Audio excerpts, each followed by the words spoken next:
The one memory he couldn't digitize. And what was inside? Arthur Vance had the perfect memory. He just didn't use it. His life was archived, digitized, and cross-referenced in the vault, a private cloud server meticulously organized by date, location, and emotional metadata. Every sunset, every milestone, every lunch receipt preserved. Arthur, 45, a successful financial analyst in a major downtown firm, was a curator of his own life, convinced that if a moment wasn't perfectly saved, it wasn't truly lived. He and his daughter, Lily, who was turning 10, often sat on his plush living room sofa. Lily would point to a photo on his massive screen, a perfect, high-resolution moment from a trip they took. "Look, Dad," she'd say. "The whale breached exactly at 3:17 p.m. You tagged it. Oh, that was a great day." "It was, sweetheart," Arthur would reply, the screen glowing on his face. He knew the data, but the actual saltwater spray on his face, the visceral gasp of the crowd that was archived under emotional output 4B, not in his heart. For her 10th birthday, Lily had only one request. "I want the time box, Dad."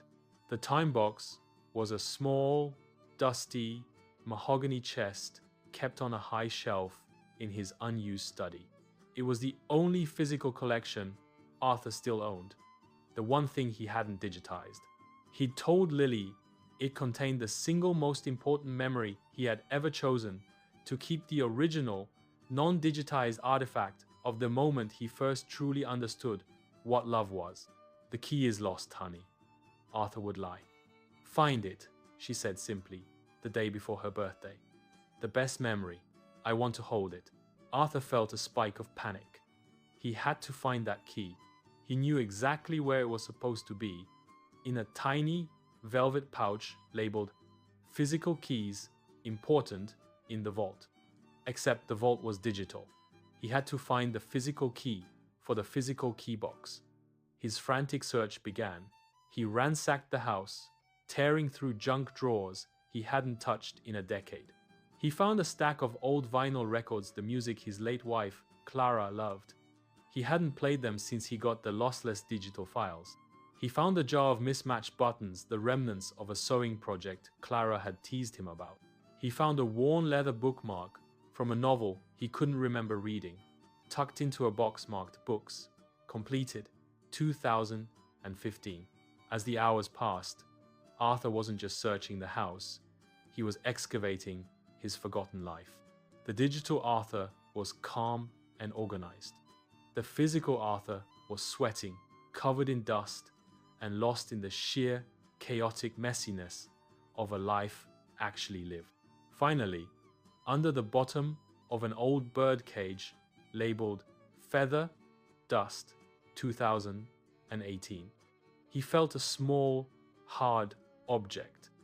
The key. It was tarnished and dull.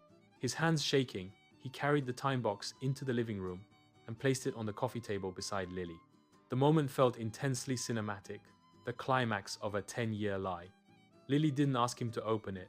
She just looked at him, her eyes wide with expectation. Arthur inserted the key, the brass mechanism groaning as the lock turned. He lifted the heavy lid.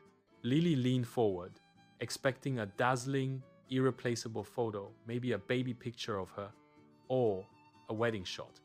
But there was no photograph.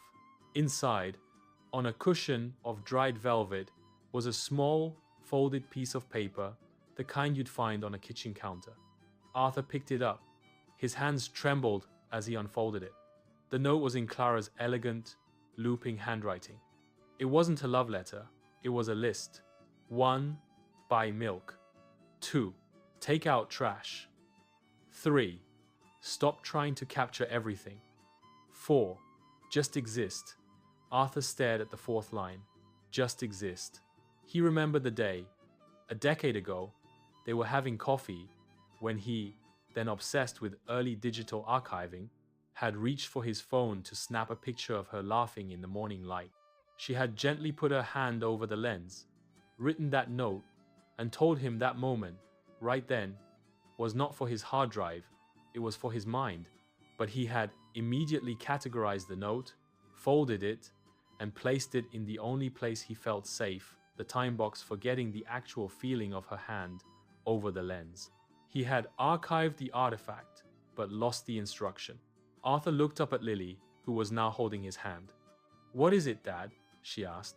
Arthur looked around the room, at the light streaming through the window, at the dust motes dancing in the air, at the real, perfect 10-year-old girl waiting patiently beside him. He wasn't looking at them through a lens, nor was he searching for a tag.